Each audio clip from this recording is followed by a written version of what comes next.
David Rogers, High Country Sports. Dior, what did you end up seeing on that last shot? How exciting was that for you?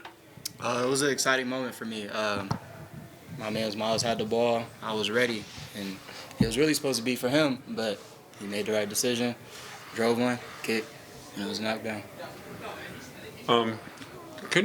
How do you guys explain the shrinking the lead from 19 points to almost, I guess, tied, but in the last set? Yeah, they're a really good team, and they never stop fighting. And we knew the game was going to be back and forth, and with a team that shoots the ball as well as them, the lead can grow from 10 to 2 in about 3 possessions. So, they hit some shots, but we stayed resilient, and we ended up getting the win. David Colson, College Sports Journal. What was the play that was set up at the end? Maybe you can tell us what was supposed to happen on that, Myles. Well, Coach just told me just get the ball and everybody go flat and make the right decision. And, I knew I had shooters on the court everywhere. So as soon as they came to help, I knew I was going to kick it to my teammate. And we trust each other so much that there was no doubt in my mind that shot was going in. So, as soon as they doubled you, was that pretty much the decisions made at that point? Yeah, I knew I was kicking it because that's just the right play, and I trust them. How does what does it mean for you guys, chemistry-wise and momentum-wise, to win a pressure game like this at the end? It's big. We now 3-2 now, having those 2 tough losses. We had to have a team response, and so this is big, and it gives us a lot of momentum moving forward. How do you feel like that things are coming together with so many new players and all just dealing with the chemistry of basketball? I feel like it started with our coaches and our leaders. Like, they make sure, even outside of the court, we together, united, making sure each other good. And when we together, it's always like a brotherhood since day one. So Myles, CJ, they just built the culture, and we just stuck with it. Parker Eglin, The Appalachian. Jamil, you had 4 3-pointers all in the first half. What went well for you in that first half? Coach already told me I'm gonna be open a lot. So coming into this week, I got a lot of shots up with Coach Young, and I was just ready. I was just prepared. And they just kept leaving me open. And then it was feeling good, so it went in. Myles, as the lead kept crumbling, you had the ball. You had the ball a lot, and were able to get those points when we needed them the most. How much do you pride in yourself with the ball as the closing minutes? To me, it's just the trust that the team has in me to have the ball in those situations. And, I feel comfortable out there.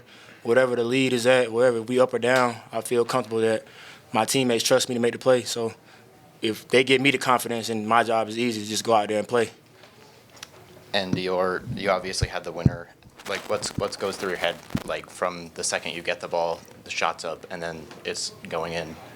Muscle memory. I mean, I've been shooting the ball for a while. It ain't nothing. No pressure can break. You just got to trust in your habits and knock it down. That's the only thing I was thinking.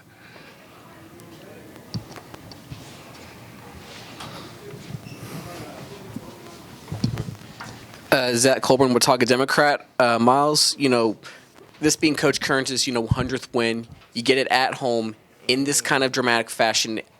What does that mean to you guys? We out there playing to, we playing for Coach, man. He motivates us really good, and we want to run through a wall for Coach, man. I didn't know it was his 100th win, so congrats on that, Coach. And, it's a good having in this fashion, but any win is good for us, and it just helps our program out a lot. For the 3 of you, you guys made 10 threes in the first half and then ended up with 15 made threes. Just what were you guys seeing from the floor, and what was their defense kind of giving to you in the game? I'll say it start with the respect of our big men. With CJ, Jalil, Luke, Mike, all them boys down there fighting. So last game they all had good games. So I'm pretty sure they seen the scout or whatever the case would have been, and they was just trapping, sending a whole bunch of help to them guys, and they made the right plays and trusted us to hit the shots. And then Myles, one for me, 20 and 10, 20 points, 10 assists. I think that's your first double-double with App State. Talk about what that kind of means to you.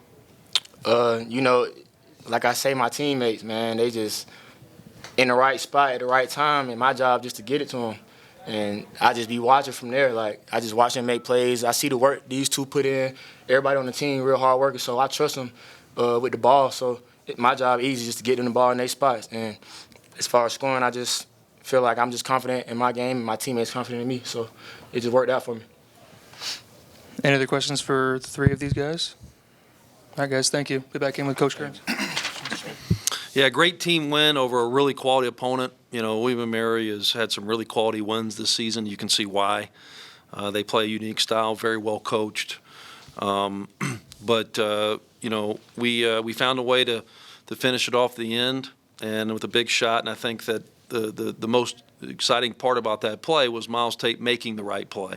You know, he made the winning play and passed it to his open teammate. And so really proud of that. I thought we did some really good things. We had some guys really step up and play well. So, All right, now we'll move into questions. David Rogers, High Country Sports. I'm going to steal Zach's question. I know he's going to ask, but what are your thoughts on your 100th win? yeah, this isn't about me. You know, very grateful and thankful and humbled to be the head coach at App State. But until Jacob mentioned that a few days ago, I didn't know it. So credit goes to our players and coaching staff and our fans. Our fans, like today, have helped us, you know, win a lot of games. And so it's a shared effort, administration, all the above. And so just thankful to be a part of it. Not to be a joy killer, but I guess coming into the game, I'd heard that App was 361st in free throw percentage out of 364 NC2A Division I teams. How do we get better at that? Yeah, we're gonna have to figure something out, right? Like we practice it every day. We practice pressure free throws every day. We've seen our guys make them, you know, and so it almost seems like it's always somebody different that's maybe, you know, can't get them down, and it's almost becomes contagious. I've seen our guys make them. I got great confidence in our guys making them, and so we'll figure it out. We'll get it down. Jake Casey with App Weekly News. It was a really nerve-wracking game, but one thing I've noticed about your team is they were able to stay calm and collected throughout the entirety of the game. So how are you able to get your players so prepared for these clutch games? Yeah, we rep a lot of situations in practice. We had this situation very similar in one of our scrimmages that went to an overtime, and so we've been able to get, you know, some of that kind of work. But I mean, there's just basketball players. You know, it's just, you know, making the next play and.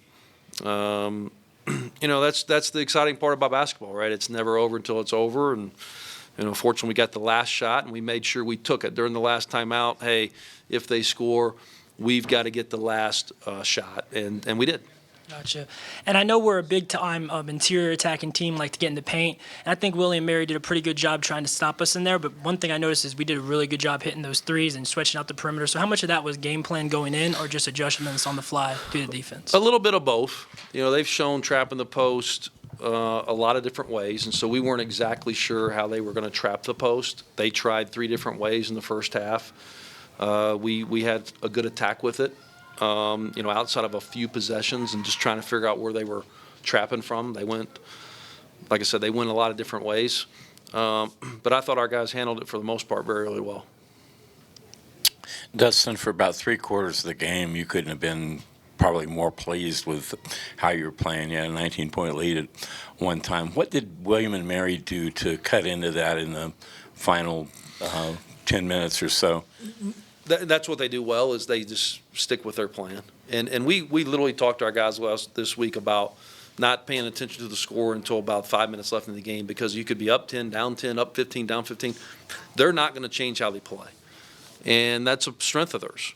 They're up 15, down 15. They're not going to change how they play. And that's their style, and it's very effective, and it's worked for them. And so we didn't really do anything other than probably stopped attacking probably like we should. I know one of the last timeouts I said, hey, listen, still attack, still take the easy baskets we can get them.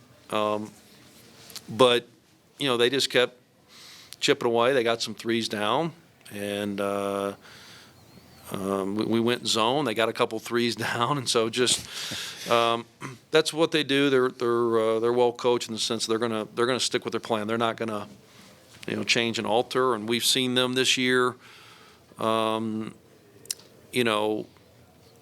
2 with 4 to play, and they didn't change the same way. They didn't start pulling it out. They won by 15. So like that's just kind of their style, and they're good at it. How important is this kind of a game for you guys to blow a lead and then pull it out at the end in terms of chemistry and momentum moving forward and all of that kind of stuff? The best way to learn is winning. You don't always have to learn from losing. And we can realize that maybe we don't shoot free throws well, that we can blow a lead and still find a way to win. And now it's going to allow us to still improve in things from winning. That's the best way to learn is winning. Parker Eglin with the Appalachian. Coach, we have 3 games in Wilmington this upcoming week. How do you plan into this upcoming week? Yeah, it's strategic. I know tomorrow, it's part of strategic too to be in class before exams next week, right? And so tomorrow's about academics, and we will get together, do some film and a really a recovery stretch since we have 3 games coming up. But there'll be some strategic kind of thoughts behind it, and so we'll figure it out. And what did you see differently from the first half and the second half with the lead going away?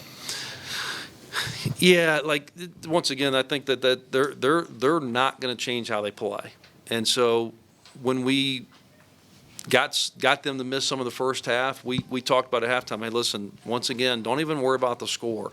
They're not going to change how they play, and so once again, I thought we could have been a little bit more aggressive at times, like we were in the first half. I thought we got a little bit more. Probably we got the lead. We got to probably still stay aggressive and take those points as they're allowing. They'll create some offense for you at times, and I thought that we took advantage of that in the first half, not so much in the second half. Coach, Dior Connors and Jamil Muttilib combined for 27 points tonight, when on Tuesday they did not attempt a single shot.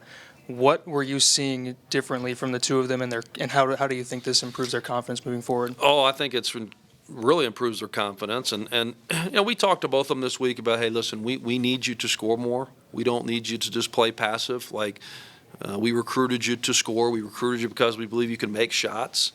And they were 9 for 15 combined from 3. And that's really, really helpful in a game like this, right? Where we knew it was going to be a high-scoring game. They've scored over 100, 3 or 4 times already this season. And so, I thought it'll be great for their confidence, and they were able to get some clean looks, and you just needed to see the ball go in bounds. I mean, they just need to see the ball go in, and they saw it go in a little bit, and the rim started getting bigger and bigger. And then Myles Tate, aside from taking over down the stretch a tiny bit, he had 20 points and 10 assists, his first double-double as a Mountaineer. Could you talk a little bit about his play and how he impacted the game? I didn't realize that. Yeah, I mean, he's just a winner. He's just a ball player, Once again, there's not that many guys that would have made that play at the end of the game. There's a lot of people that want to put on a cape and be the hero. This is my time to shine. I'm going to make the game winner because I called the play for him. Everybody go 1-4 low, Myles, because we've seen him meet the moment here in an App State uniform a lot, right? And so I was like, all right, we're going to trust him. Everybody get out of the way. And I told him, get the last shot, right? But I just think that says so much about him that, in that moment, he wanted to win. And they ran at him. Some guys would have still shot it. He made the right play to a teammate. He showed confidence in that teammate. And so, that's why he has 20 points and 10 assists, because he's lost in the competition of the game. He's not worried about getting 20 points and 10 assists. He's lost in the competition, and so, really, really proud of him. Any other questions for Coach Kerns? All right, guys, thank you. Thanks. Come out here, take the stairs.